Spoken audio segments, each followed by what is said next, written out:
Welcome to the Patrick Real Estate Show. This is Andrew Llewellyn. For the people that don't know Andrew Llewellyn, he is the founder of Superstays. It's actually a company in Louisville, Kentucky, good old Central America. He has a curated group travel experience company, one of which is I'm going to butcher this, Swepson Guest House, Yep. which is There a you go. 15 bedroom, 10 bathroom, 42 guest type of boutique hotel experience. So a lot of times bigger groups will travel there, and he's curated a lot of group travel experiences all the way from 8 to 42 people. And he understands really the whole idea of tailoring a full experience for bachelor parties, corporate retreats, etc. And yeah, it's located on the Bourbon Trail. And there's a thing that happens when you get from managing 8 guests.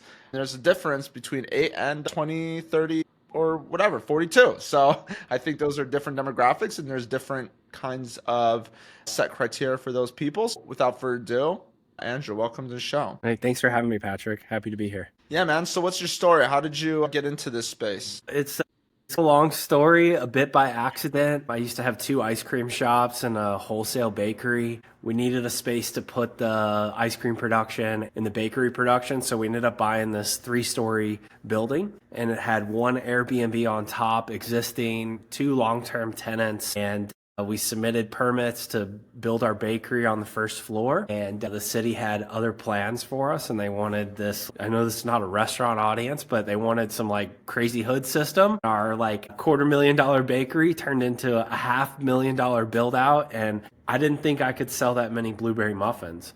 And so a buddy of mine had one of the original, call them like bigger Airbnbs in Louisville. And this was like right in the middle of COVID that this was happening.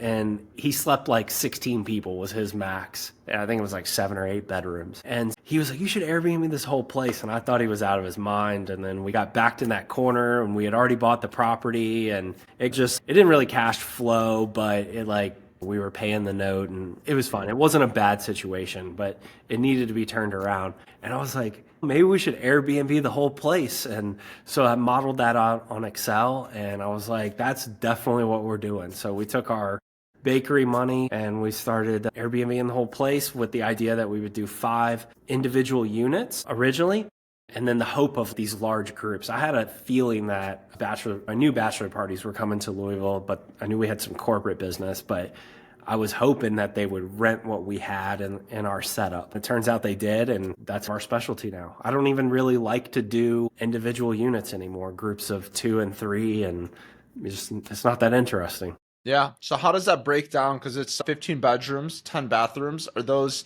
all individual units, the 15 bedrooms? So in our current property, we have 5 units between 2-bed and 4-bed, and they all have 2 bath. We have a couple of 3 beds in there, and it just works really well. And four of those units actually interconnect, and then the 3rd floor you go up an external stairwell, but it's all together externally. Nice. So the location, obviously you knew that asset would be good for location wise for a bakery, right? Maybe because of foot traffic or different criteria that you look at when you look at something for a restaurant versus a short-term rental. Did it just happen to pencil out as a short-term rental as well, or boutique hotel because of the proximity to specific things? Or I'm curious how you came about that. It just happened to pencil out. It was during COVID. The lady that owned it really wanted to get rid of it. It was found off market, and then it's in a QOZ. What do you call that? A qualified opportunity zone. So there was a ton of money going into that neighborhood anyways, and lots of kind of construction and renovation going on. So it was clear that like really no matter what we did, it wouldn't be a total loss. Gotcha. It's a rising tide, let's call it that. Do you still want to do the bakery stuff? It seemed like you were really about that. I don't know if you enjoy baking, or was that just, hey, I'm looking to get into something. Yeah. Curious if that's still something you want to do. Yeah, the bakery was just out of necessity. During COVID, we had a baker that was working for us, and he was like, hey man, I need some more hours. And I was like, I don't really have much for you. There's really not. Our governor shut us down. No indoor, you couldn't eat inside restaurants here in Kentucky. Yeah. And so I'm sure it was the same in California with you guys.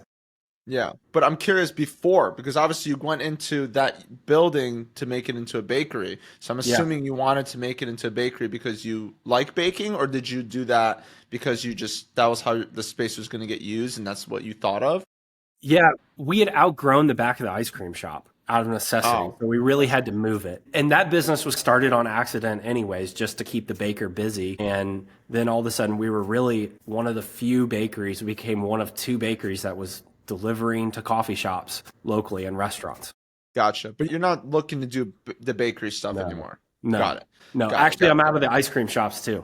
Gotcha. So this is a transition point. It just happened to fall into your Yeah. lap that this opportunity came about Yeah. out of necessity. It's great because I do think in life sometimes you make a move because of something that you find silver lining with, right? Like it was a bad situation, but you took it and you made it work. And actually put you in a better situation. That's blessed to be here. So obviously that's cool. Renovation wise, how was that doing the renovation on a 15 when you're doing 50? How many bedrooms were there? How many did you have to add? Did you have to get any permits? Like curious how that whole did you have to Yeah. deal So with some stuff? I'll go from the third floor down to the first because it just grows, Hmm. honestly. We did some minor redecoration as we learned to run this Airbnb business with one unit.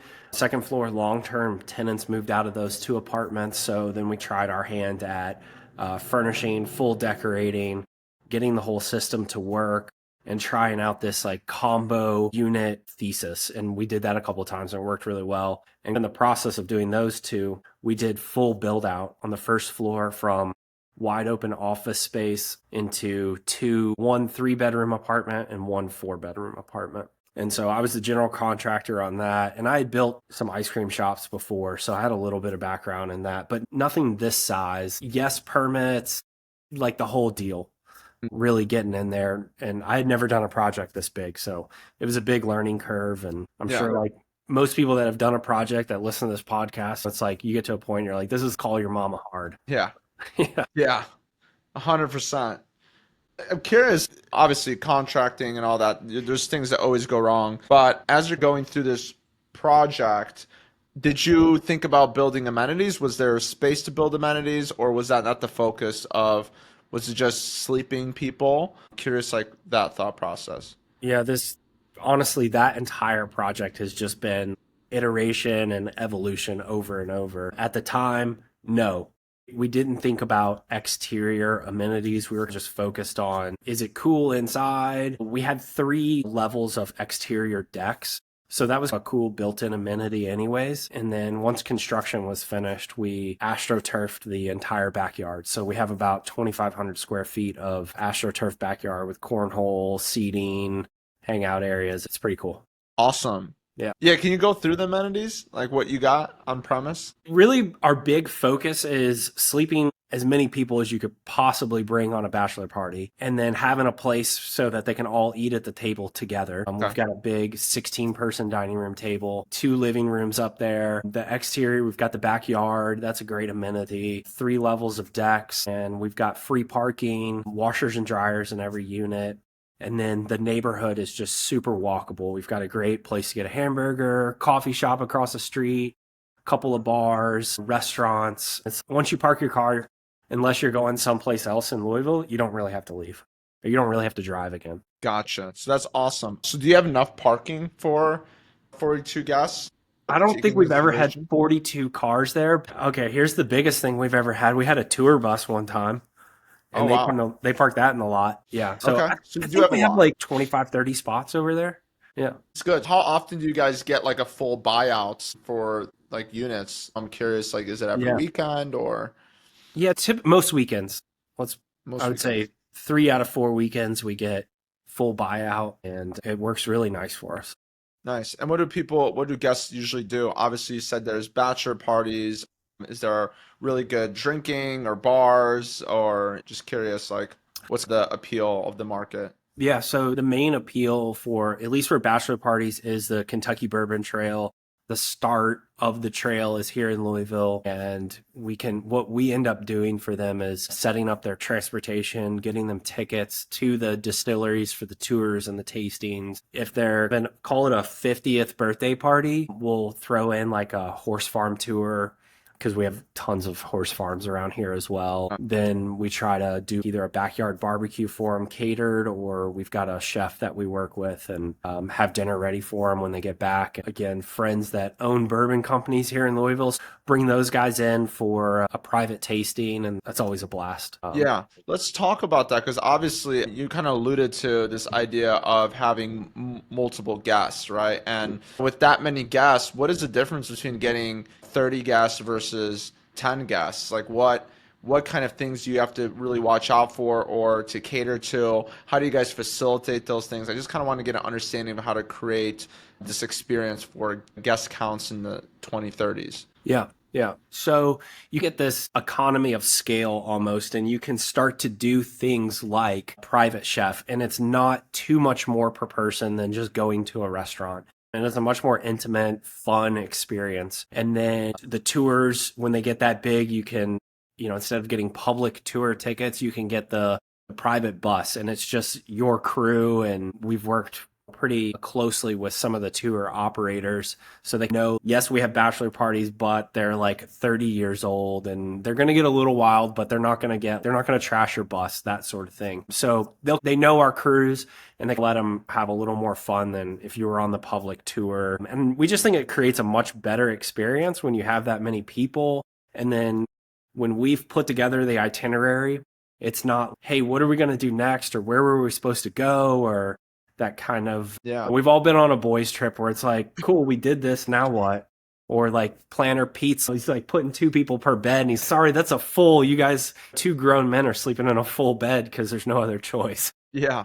So that makes it nice to clear those problems away and give them we like to think of it a hotel level experience, but also like the privacy and the cool factor of an Airbnb. Yeah. I've realized, I don't know if this is just a thing with gender, but I feel like guys are I've met some really good planners that are guys, but most guy groups are dysfunctional from what I've seen. They're just kind of, we're going with the flow. We're just doing things. We're going to show up here in Louisville, Kentucky, got this cool place. Let's just figure it out. I feel like having a couple of bachelor trips that I'm planning a bit, and they're just disorganized. And it's funny because I went to a joint bachelor/bachelorette party. So it's my first experience like that. It's a new trend. Very interesting. Yeah. But what I learned is, holy moly, we would have just came back home and had pizza. No, these girls had everything scheduled to the dot. Yes. I'm talking about there's decorations going up at X time. There's like shifts for people to clean versus not clean. There's like the people that are the runners that go get the stuff. We're eating these fancy meals, and like it's pre-planned, exactly ready to go at this time for lunch and dinner when people get hungry. I'm like, honestly, I loved it. It was awesome. Yeah. Everything was just like planned out, and I feel like that's what people want, right?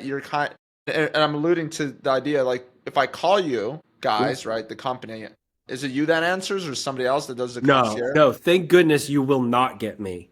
Because it would be probably the bachelor party you described, and sure, it would be great and fun, but I've got a couple of girls and they put together great stuff, and specifically one of them, she's just amazing with the way she puts things together, and it's all top notch, and every little detail along the way is covered. For sure. But let's talk about the concierge stuff, because I do think that's an interesting angle. And once you get to that group level, there's a lot of planning involved. And I think that's a friction point when people come on trips, is they have to do all this planning ahead of time to really nail down the trip.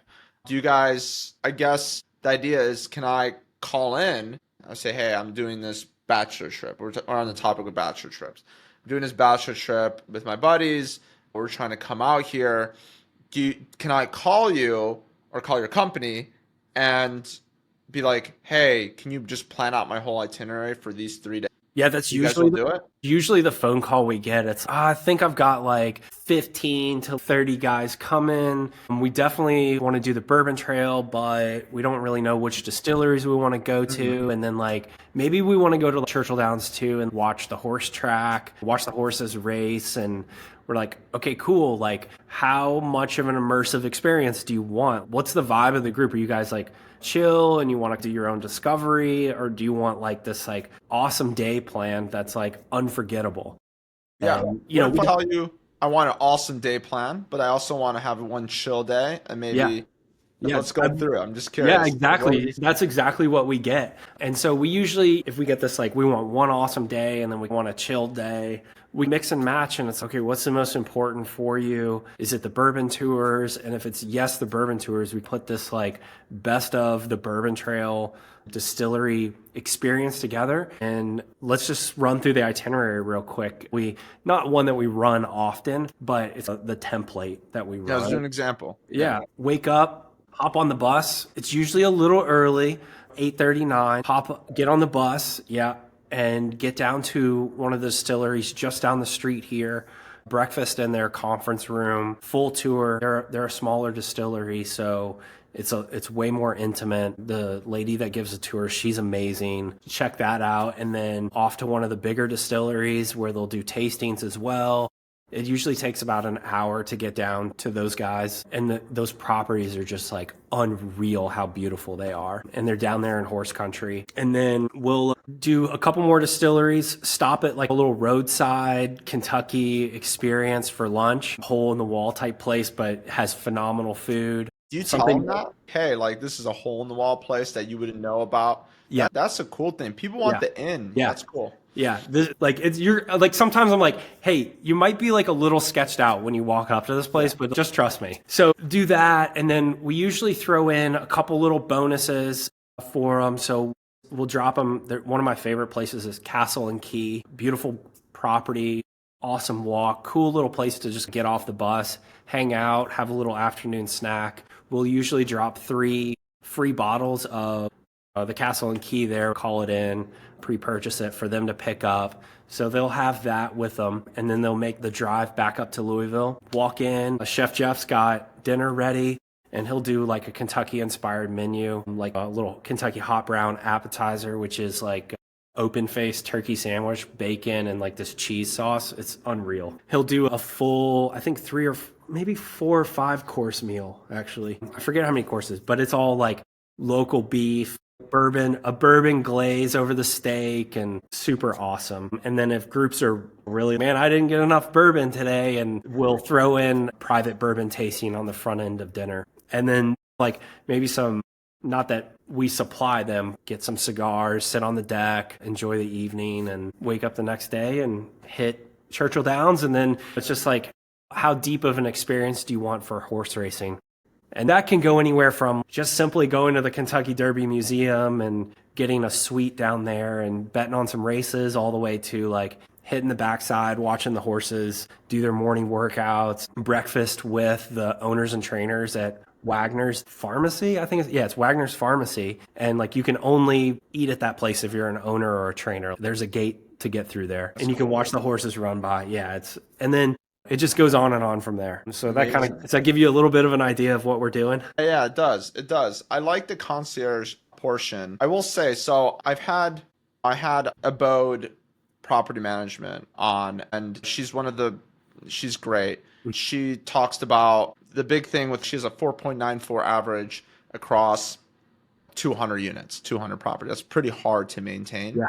And one of her secret sauces is she has an in-house concierge service, and she alludes to the idea of everyone when they travel want to find that that hole in the wall place that kind of looks sketch, that you don't know if you're going to get murdered or have the best Kentucky fried chicken, I don't know, or bourbon, whatever.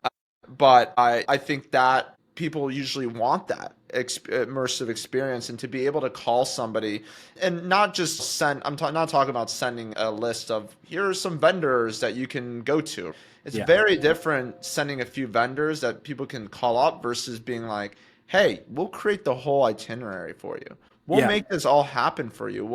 If you want the park, here, I want to call up my guy at the park entrance. I know the guy's Jeff. I can help you out. Oh yeah, Andrew over there at the shop, he's going to take care of you. Don't worry. Like, it's going to be great. And everyone wants to have that in. I think people appreciate those little moments of the local community. And on your part, you're connecting these pieces because you already know the local area. And that's what hospitality is all about. I love trying to put together like that deep, like local flavor that's like on the surface, you're like, I would never do this, but unless someone like reassured me it's going to be great. I think those are like really memorable experiences. And I think about some of the bachelor party trips I've been on and what made them great. And it was not crew great, but it was like those little goofy little experiences that we just ran into and the funny little hole in the wall places that we just happen to be at. That's the kind of trip we try to put together for guys, and it works really well. And then if people, to your point of more than just a little list, if people don't take those services from us and they just stay with us, I try to, for our big groups, show up, give them a tour of the space and say, hey, this place is great. The food's great. You're going to get terrible service and they're going to be really rude to you, but it's worth going because the food's good. And by the way, here's 3 of my favorite pizza restaurants. And then please avoid this one pizza restaurant because it's terrible. And give them something personal more than just that. Here's the list I scraped off Yelp that you could also find. Exactly. That's what I'm thinking too. So I'm curious, like some of these partnerships, let's talk about that. How did you develop these partnerships? Let's say you entered a new market. Let's say Andrew, you're coming in and you're buying this boutique hotel. And what's the market? Like, where do you travel to? South Carolina, somewhere like Hilton Head, South Carolina. Probably not a bachelor party place, but yeah. Yeah, let's just say Hilton Head, South Carolina. Cool. We have maybe not on the beach, but we have this boutique hotel a little bit off the beach, but you can go to the beach, whatever. How do you immerse yourself? How do you get started? How do you get all these connections to really build out a really strong concierge network? Yeah. So the way we did it was we just went to all the vendors that we wanted to work with and said, hey, why don't you come by the property?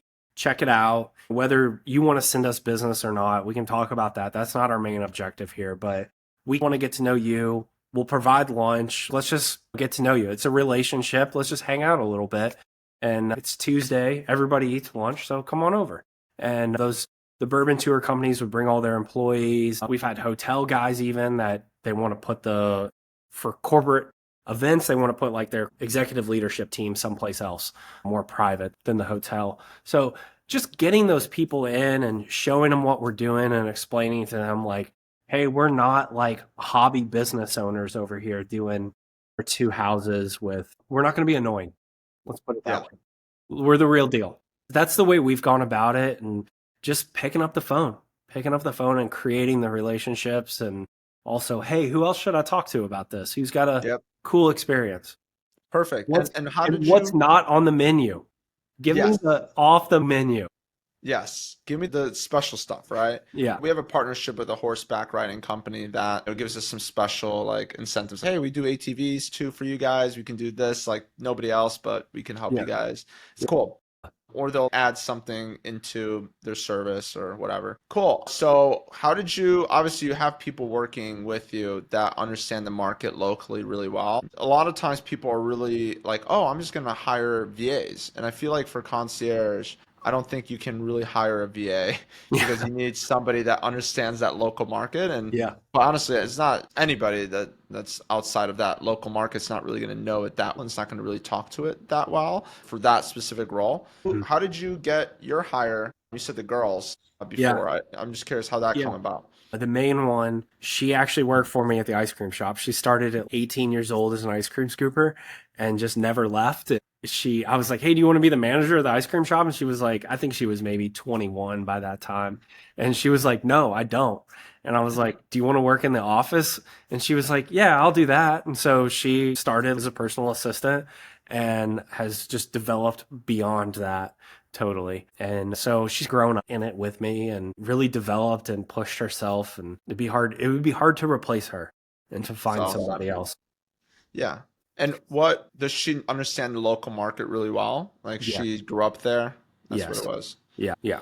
So that's also helpful. And she's got friends here. And like we needed, just to give you an example of like why a VA would never, to your point, would never work for this. I was like, we need some bourbon barrels back here to really complete this this backyard to really set it off. And she was like, yeah, let me call my best friend's husband who works at Woodford Reserve and see if we can get some. And he was like, yeah, I'll pull some off the line for you. Like, just give me $50 a piece and I'll bring them up to you. And I was like, cool, there we go, done. Like, where else do you get bourbon barrels that are cheap? And to this day, you can pull the little plastic knob out of it and you can just smell the bourbon spewing, like just the smell of it. It's super cool. That's awesome. And I think I feel like I would be able to talk to Joshua Tree really well, but I wouldn't be able to talk to Louisville really well because that's Yeah. like your market. Yeah. I think that's hard to do. I, Yeah, go Go on. ahead.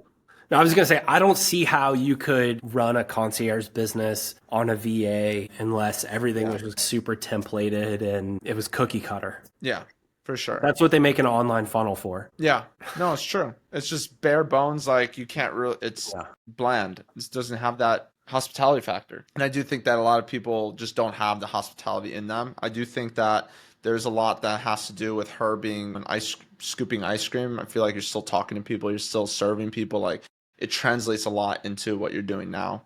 So I really do believe that hospitality goes in all forms. So curious, obviously, like we have the concierge experience and all that. What other things have you noticed that are very different for group travel that has been really instrumental to understand and like you guys have been doing that's been unique? Yeah. One of the biggest things we try to do really early on, and this kind of comes from some like bigger corporate sales books I've read. I don't know why I've read them, but trying to figure out who like the decision makers are in the group. And let me check with the group and let me do all this. That'll just jam you up all day long in the trying to figure out like what the planning is going to be, whether they're going to even book with you. And it's cool. Like here's the framework of what we're going to do. Not exactly what we're going to do, but the framework of it, and see if this works or not. And if it does, let's move forward. If not, maybe we're not the best fit for you. Because we found early on we were like really chasing our tail and chasing 2 and 3 people in groups, and we really couldn't get it nailed down with one person that could clearly articulate what we were offering to that group. So getting like a clear offer and that message communicated through the point of contact with these client groups is super important. Yeah, that's important. I'm curious how you even get to reach that person of contact to begin with, right? Like, how do you find the people that are looking for bachelor group or bachelor trips, or the people that are looking for retreats, or the people that are looking for curated like experiences? Like, how do you find these group travel people? Do you like have a website in mind? Is there like a bachelorette website? Is there like a corporate retreats website you use? Or is it just Airbnb? I'm curious how you advertise. Yeah, so we use basically all of the OTAs that we possibly can be on, and then crafting, again, like our offer and our message really clear, concise.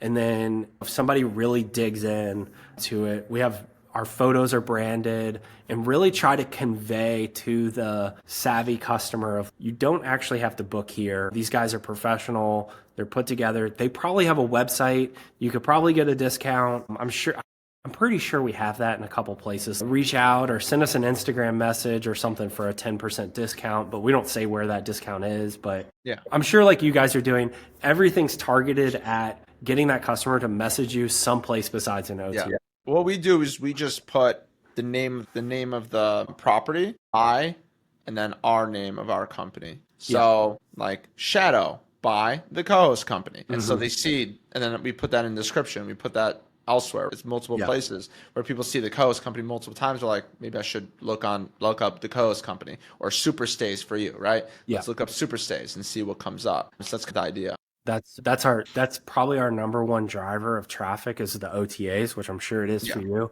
For sure. And then we've just put a ton of effort into SEO on the back end. You go to our website. We recently changed what the title is, but it's like specialty groups or reason to stay, something like that.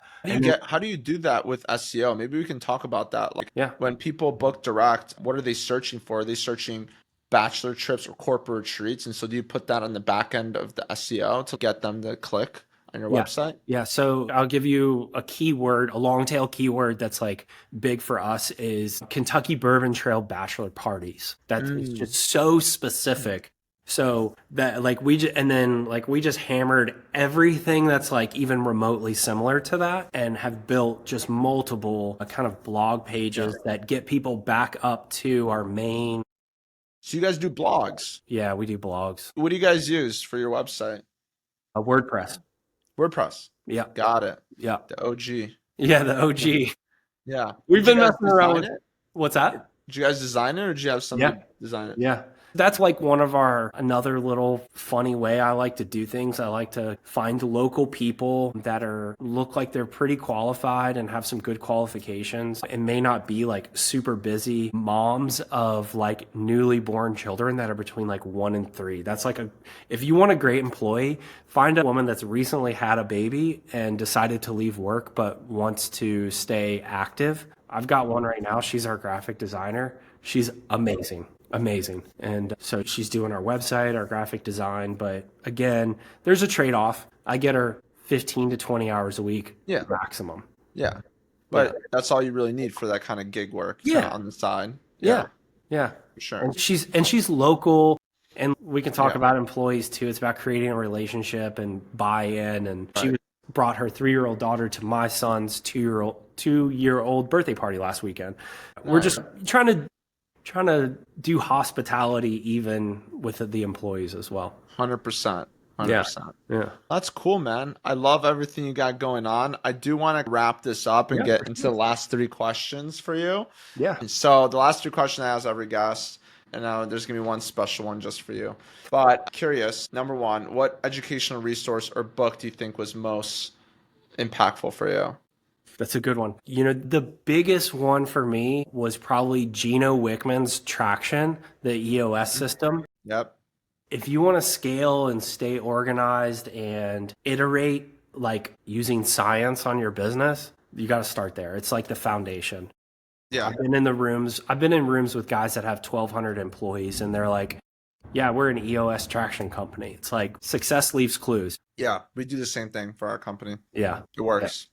All right. Here's a little tip for you on that one too that I learned from my buddy that's got 1,200 employees. Take the scoreboard section and apply 4 disciplines of execution to that. What does that mean? It's a book by Franklin Covey. Interesting. Leading and lag measures. Okay, I'm going to write that down. You said 4 disciplines of execution? Yeah. Game changer. Cool. I'm going to have something to read. Cool. And special question for you. Yeah. If I'm sure you're thinking about doing this all over again, potentially. Let's say you have all the capital in the world to do it again. Where would you do it? How would you do it? How would you do it differently? Just give us the rundown. I would do it right here. For the people that are watching the video, where are you at? So I am in a property we just purchased, and you can see it's like a office building. It's terrible. Yeah. It literally looks like the set from The Office. Yeah, it's like really bad. And it's like the carpets and it's terrible. So later this week, we're actually going to start tearing this place out and we're going to apply all the lessons that we've learned down at our first property. And we're going to do 8 4-bedroom units here and continue with our large groups. And we're in a little bit better location right in downtown Louisville.